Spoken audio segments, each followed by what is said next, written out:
मुस्लिमों को गालियां देने वालों, मुस्लिमों को बुरा बताने वालों, अब कहीं कुआं जोड़ मिलेगा क्या तुम लोगों को डूब के मरने के लिए? जो झूठे तुम देशभक्त बनते घूम रहे थे। पहले तो आप लोगों को बता देता हूं, गौर से देखना, नीचे फोटो देखो, ये इमरान मसूद साहब है, सांसद साहब।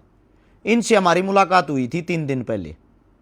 लोग समझते हैं हमारे को कौन जानता, वैसे ही धक्के खाते होंगे। ये देखो, जिनको लगता है कि मुस्लिमों में हर्ष शिकारा की पकड़ है और मुस्लिम हर्ष शिकारा की इज्जत करते हैं, वो इज्जत कमाई है। अब इस इज्जत का रिजल्ट देखो। इमरान मसूद साहब से हमने बोला था कि गाय के ऊपर आप अपनी प्रतिक्रिया दें। इन्होंने प्रतिक्रिया दी है। मैं मांग करता हूं कि गाय को राष्ट्रीय पशु घोषित किया जाए। गाय करोड़ों लोगों की आस्था का प्रतीक है, राष्ट्रीय पशु फिर घोषित क्यों नहीं करते? इसके बाद हमारी बात होती है मौलाना अरशद मदनी साहब के सपुत्र जी से। उन्होंने भी सेम बोला। हमने बोला कि गाय जो है, गाय के ऊपर सरकार की राजनीति जब बंद होगी, मुस्लिम आवाज उठाएगा स्वयं गाय के लिए। अब अरशद साहब ने, अध्यक्ष जो जमीयत उलमा हिंद के, यानी कि हिंदुस्तान के मुस्लिमों के सबसे बड़े लीडर, इनका बयान देखो, पढ़ो गौर से।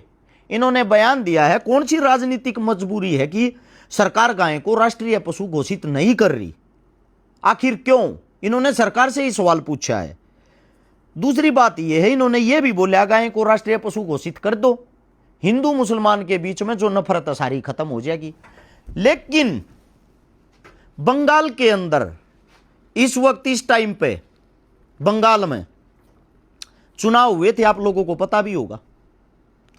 उन चुनावों में भारतीय जनता पार्टी ने वहां पे सरकार बना ली। योगी साहब, मोदी साहब, अमित शाह जी बड़े बड़े मंचों से चिल्ला रहे थे, ये बोल रहे थे गाय को नहीं कटने देंगे, गाय नहीं काटी जाएगी।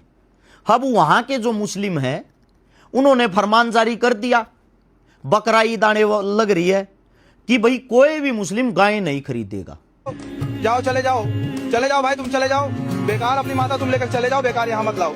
ये कुर्बानी का बाजार है, ये कुर्बानी का बाजार है। यहाँ जो खरीदेगा वो काटने के लिए खरीदेगा, इसलिए तुम्हारी माता तुम काटने के लिए, यहाँ ये काटने की जगह है, यहाँ से खरीदेगा तो वो काटेगा।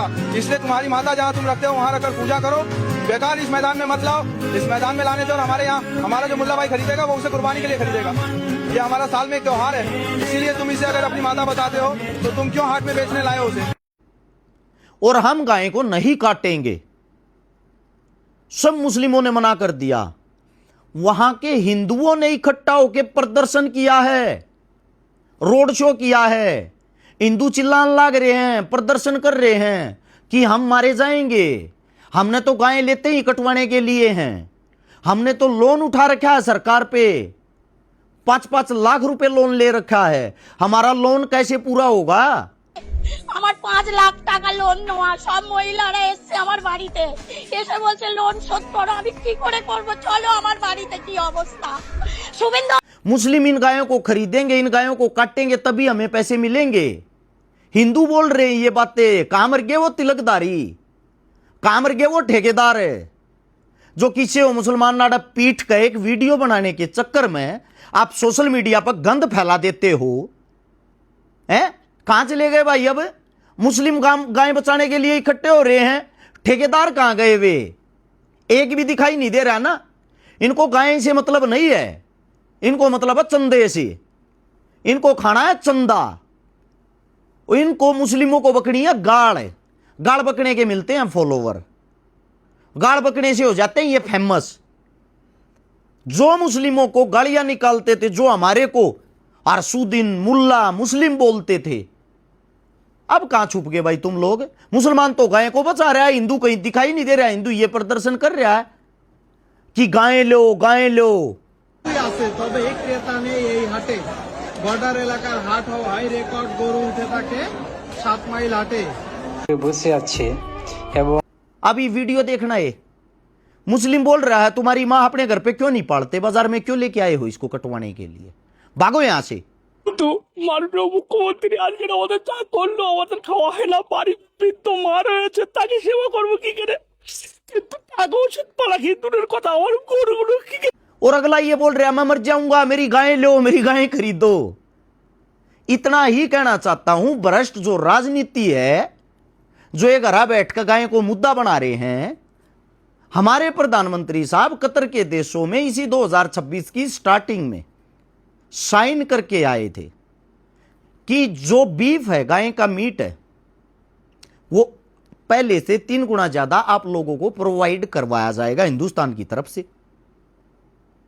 अब क्या होता है, बड़ी जो चीज है देखने की, जो समझने की चीज है, ब्राजील इस वक्त पहले नंबर पर है बीफ का निर्यात करने में, भारत दूसरे नंबर पर गाय कटवाने में। यानी कि जिस गाय को हम माता मानते हैं, उस माता को कटवाने के लिए भारत दूसरे नंबर पे आता है। और मोदी साहब ने स्पेशल ये बोला है 3 गुना और ज्यादा देंगे, यानी कि होड़ लगी हुई है पहले नंबर पे आने की। अब जिस गाय को माता मानते हैं, उस गाय को काटता कौन है? जो मुस्लिमों को बदनाम और बर्बाद करते हैं। अकेले उत्तर प्रदेश के जो सबसे बड़े चेहरे हैं, योगी साहब हिंदुत्व का जो बहुत बड़ा चेहरा है, आंकड़े निकाल के देखो, अकेले उत्तर प्रदेश में 47% यानी कि हिंदुस्तान की आध गायें यूपी में काटी जाती हैं। जिनका ठेका, जिनका टेंडर 85% सरकार के अंदर रहने वाले एमपी एमएलए के नाम छूटता है। ये मैं मानता हूं मुस्लिम वहां कारीगर हो सकते हैं, काटने वाले हो सकते हैं, लेकिन कटवाता कौन है? कटवाती तो सरकार है। बेचता कौन है? बेचती तो सरकार है। सरकार किनकी है? उसी गौ माता के बच्चों की। कड़ा चले गए वे ढेरे टाइप के आदमी, 5-10 जने इकट्ठे होकर 30-30 किलो उनमें बोझ नहीं होता है। वे जो गेर के एक चुंदड़ी हीर की तो भोंक देंगे, जा गौ माता की भाई, सारे इकट्ठे हो जाओ, गाय काट दी। जाओ ना भाई बंगाल में, बचाओ वहां गौ माता को। हिंदू कह रहे हैं गाय काटो। ये उल्टी गंगा कैसे बहने लगी? तुम लोगों की तो राजनीति खत्म हो जाएगी। सिर्फ इतना ही कहना चाहता हूं, गाय के पास, सरकार के पास 2 चीजें बची हुई हैं, एक जय श्री राम, एक गाय। धन्यवाद करना चाहता हूं मैं मुस्लिमों का, जिन्होंने गायें तो इनसे छीन ली है, इनका मुद्दा खत्म हो गया। अब इस जय श्री राम को और छीन लो, जिसके नाम पे झूठा पाखंड करते हैं। भगवान से इनका कोई लेना देना नहीं है, दूर दूर तक भी लेना देना नहीं है इनका। इनको चाहिए सिर्फ चंदा, लोगों को भड़काने के लिए स्टेटमेंट। और अब भी आप लोगों की आंखें नहीं खुलती तो इस धरती पर मूर्खों की कोई कमी नहीं है। दूसरा ये कहता हूं मैं आप लोगों को, इस वीडियो को शेयर करके उनको भक्तों तक जरूर पहुंचाना जो ये फर्जी चंदा लेने के चक्कर में क्यों अलूल जलूल स्टेटमेंट दिए जा हैं। इतनी ही रिक्वेस्ट थी, अच्छाई की चीजों को आगे बढ़ाया करो। राम राम सभी को।